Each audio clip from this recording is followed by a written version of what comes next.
Well, sorry if my voice is a little hoarse today. It's my team, they won on a Hail Mary touchdown, so I'm kind of like on cloud nine, but also in the pits for other reasons too. So it's it is what it is. But I'm very glad that we won. Hi guys, welcome to Lee Reacts. Hope everyone's having a good day. Bang! I know I am. I just told you, right? We are back with a Patreon pick from our patron Tom M. Thank you as always, Tom. I appreciate you. We're gonna be listening to Harry Chapin from the Greatest Stories Live album. We've done 2 tracks from it so far, which were Taxi and then the banana song. What was it? Yeah, 30,000 pounds of bananas. We did that one. But this one is A Better Place to Be, right? I think that's the one we're picked. Yes. It's about 10 minutes long. He's got a lot of long songs on here, and I appreciate it, man. He is a very unique artist. You know what I mean? The stuff I've heard from him, I've heard a couple of like separate things from this. Obviously, Taxi. We've done a couple ones, and he's got the ones that really sting. So, let's go. If you want to subscribe to help brother out, click that icon right below my face. Harry Chapin, A Better Place to Be, live. 3, 2, 1, go. This is probably the favorite thing of mine, at least to me, that I've written, and it's about a small town upstate New York called Watertown, New York. That's more than it deserves. I spent a week there one afternoon, and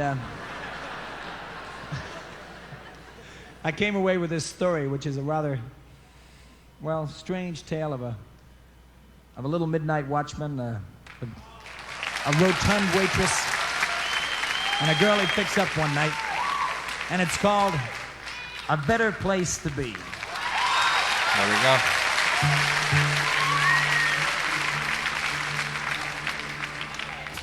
He's such a good storyteller, man.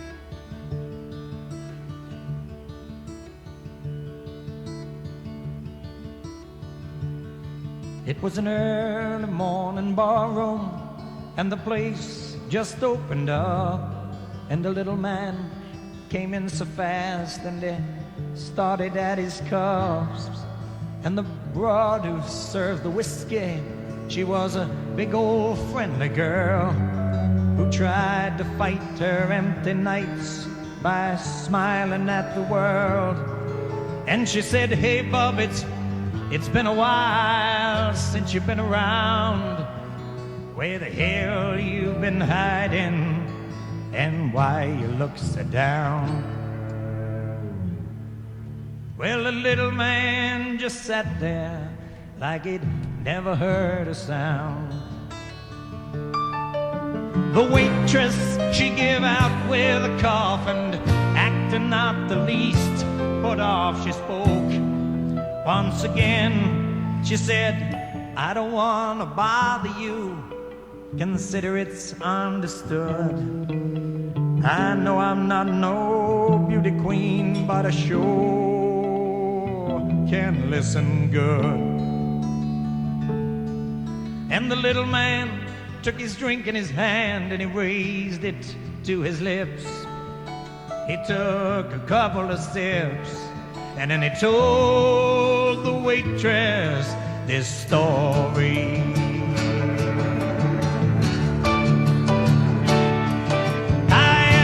The midnight watchman down in Miller's tool and die, and I watch the metal rusting, I watch the time go by. A week ago at the diner, I stopped to get a bite, and this here lovely lady, she sat 2 seats from my right.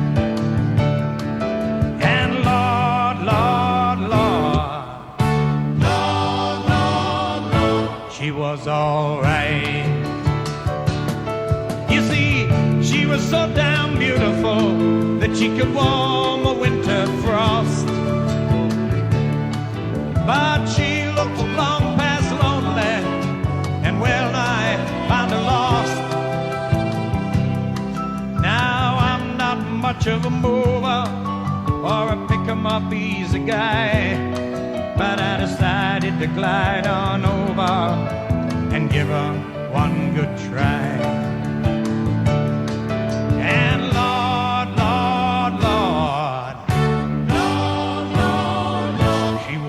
worth a try. When I was tongue-tied like a schoolboy, I stammered out some words. It did not seem to matter much, 'cause I don't think she heard. She The strings are so good. through. Sorry, I'm kind of like lost in this. Space back in my head. It shamed me into silence as quietly she said, if you want me to come with you, then that's all right with me, 'cause I know I'm going nowhere, and anywhere's a better place to be.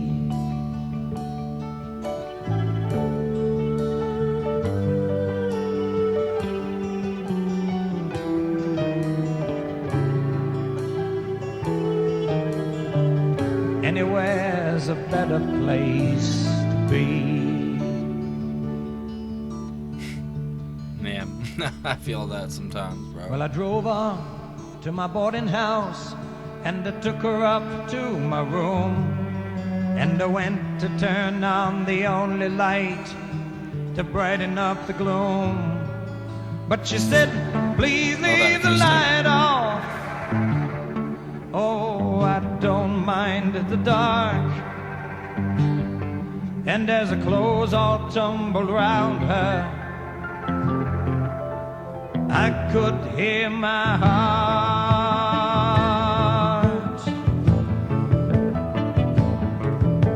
The moonlight shone upon her as she lay back in my bed. It was the kind of scene I only had imagined in my head. I just could not believe it. The bass has been so steady, dude. That she was real. And as I tried to tell her, she said, I know just how you feel. And if you want to come here with me, then that's all right with me. 'Cause I've been oh so lonely. Loving someone is a better way to be. Yes, it is.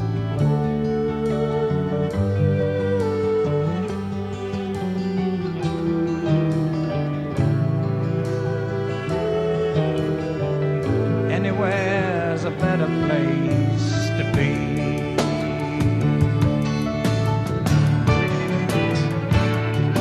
Well, the morning came so swiftly, I held her in my arms, and she slept like a baby, snug and safe from harm.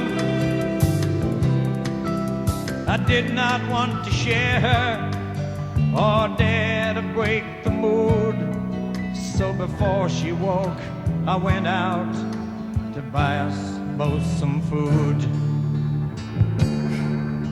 I came back with my paper bag to find that she was gone. She'd left a 6-word letter saying, it's time that I moved on. Damn. Dear John.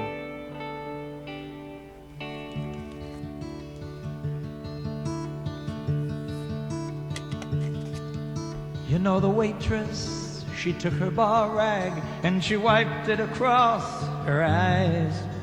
And as she spoke, her voice came out as something like a sigh. She said, I wish that I was beautiful, or that you were halfway blind. And I wish I weren't so goddamn fat. I wish that you were mine. And I wish that you'd come with me when I leave for home. For we both know all about emptiness and living all alone. And the little man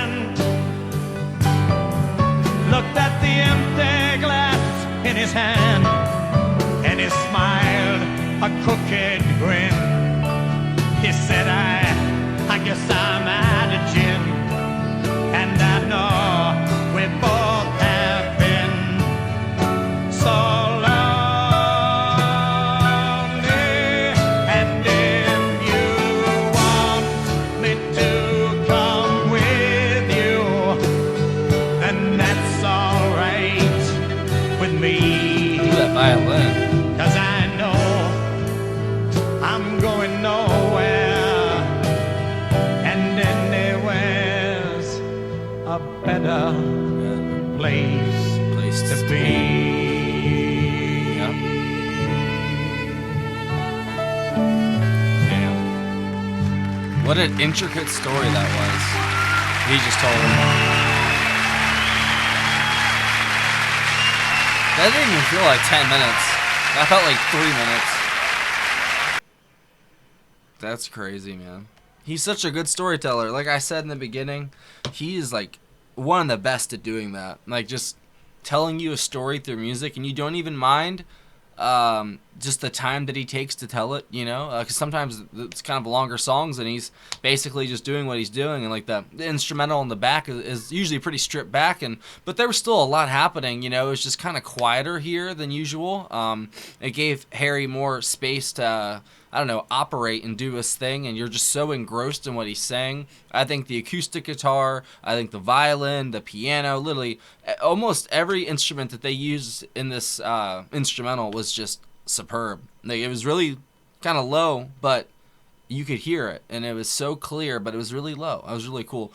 But the whole story that he told, I mean, good God, that took so many turns that I kind of don't even know where we ended up with it. But I think I get the gist of it, you know, and it's almost like, I guess she wanted him in the end, you know, and he was just there. It almost feels like they're just doing it because they can. Not doing it, but maybe doing it, actually. Never mind. No, forget that. But you know what I mean? Like, it's just like, I don't know. They all were together, but they would rather be anywhere else. You know what I mean? I don't know how to really explain what I feel, but I've been in situations like that where, if I'm reading this correctly, it's like, you know, it's sort of, I don't know, something to do while you're there, you know, and you don't know kind of what, some people don't even know what to do with their lives or what to do every day. I feel them on that because I kind of don't know what to do sometimes. And then the person that I used to be, you know, it wasn't a good person, but still I was good deep down. I was just doing a lot of bad shit, you know, to myself and to other people, and you know, that wasn't pretty cool at all. That was not rad. And there was many times I wish I was anywhere else but those moments that I was in, you know. But when you're in those moments, you're not thinking about 10 years later or 5 years later, you know. And I'm still paying for the sins of my past, basically, shall we say, you know, in different ways. But I don't know, even though I've got 4 years clean under my belt, I don't even really remember doing that stuff, you know? And it's nice to kind of get back to reality, but I don't know what reality is. I was off in La La Land for a long time, so I kind of missed my 20s, missed my late teens, and here I am, man. But I feel the guy at the bar, you know, his gin's all gone. It's almost like, why not, you know? And they both seem like very lonely people, and they got each other. I feel like that's what the ending was like, you know? It's a very... I don't know if you would. I bet everyone has different interpretations of it, you know what I'm saying? Or there's one set one, I don't know. But it was a very engrossing story. Like I said, he's the best at doing that. Like, you just, like, completely bought into it the whole time. And he's not even really trying that hard, it seems like. He's just sitting there being himself and being Harry and just telling a story to you and singing. And it's a beautiful thing to witness. I love it, man. I know he doesn't pop up much on the channel, but what he does, I'm very happy. I really enjoy him. And he always... I don't know, leaves me with something, you know? I know the first one we did absolutely broke me, and then we did Taxi and the 30,000 pounds of bananas, you know? So he's very, I don't know, he's got some humor in his music, but it's also, it's not serious, but it's very, I hate using the word adult, but I don't know, man, it's very personal stuff, you know? And I feel like he, might be talking about himself in the third person at points, you know, in some of the songs at least, you know, but he's always telling a great story, and you can't beat that. And honestly, the drums might have been the steadiest instrument in this. If you actually listen to the instrumental, he was all over the place. It was just, like I said, it was mixed really low. They were playing really good and quiet with their dynamics. Everything was perfect with that. And Harry just, bam, took right off with it. That was great, Tom, so thank you for that. If you guys have any other recommendations or suggestions by Harry, you can leave it down below. There might be a pinned comment for, you know, suggestions. If not, you can just leave it down below. I appreciate you guys. Thank you so much for watching. I don't know what I would do without you guys.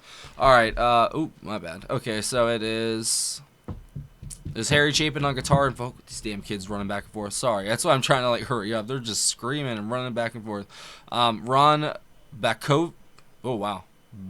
Bakioki on synthesizer, percussion, and clavinet. Ed Bernarski on clarinet. Stephen Chapin on synthesizer, piano, vocals. Tom Chapin, guitar, banjo, vocals. Christine Faith. Cheryl Ferrio. David Conzila. Mark Mundy. Kathy Ramos. Those are all on vocals, but I didn't hear any of that there. I did hear a piano, so that's Tim Moore. Ronald Palmer on guitar. Tim Scott on the cello. Alan Schwartzberg on the drums. So, but there's all these different people, so I don't know exactly which one is there, but whatever. So that song was from his album Sniper and Other Love Songs, is 1972. The song is about a midnight watchman confiding in a waitress while drinking gin about a woman that he met a week before and had a one-night stand with. So that's what Wikipedia says. It was released as a single, and the song reached number 18 on the Billboard Bubbling Under chart. I haven't heard of that one before. Record World called it a distinctive. See, I always feel like I say things wrong. Chapin narrative. This time, a downbeat tale about two lonely people. According to Chapin, it was his favorite song that he ever wrote. I feel him on that. I don't know if I'd say it's my favorite of his, but it is his best story, 100%. That's some of his best lyrics, and it's so intricate. There was so much to it, and you could really feel the loneliness and the. I don't know. There was something else to it, but I can't really put my finger on it. But I always leave satisfied after listening to Harry, and I always think about stuff afterwards. It always sticks with me. You know what I mean? That's the best thing you can ask for as a musician is the music that sticks with people. You know, not something you hear, oh, that's nice, and you forget the next day. You know, something that gnaws at you for weeks, months, years on end, and it always is ever changing. You know, that's the sign of great music. But that's it. I'll leave it at that. My favorite part was definitely Harry on the acoustic guitar and the vocals. Absolutely fantastic work from him. And the lyrics, obviously. He just did a all-around MVP here. So, thank you for watching, guys. Thank you again, Tom. I'll see y'all later. Well, we've officially hit, I think, over 34,000 subscribers and, like, over 550 patrons. Oh, my goodness. Y'all are the best. Thank you so much for all the support. You know, the channel goes through ups and downs. This is how it is. The algorithm's weird. But I'm very appreciative of everyone that's here watching right now. You rock. If you want to join our Patreon, you can join the $30 tier up, and you get 2 requests or 1 request, you know, basically under a certain minute limit. And then up, and there's more, you know, higher tiers if you want to go that way. There's also a PayPal if you want to send a tip or a donation in that way. It'd be much appreciated. It really would. So, thanks for watching.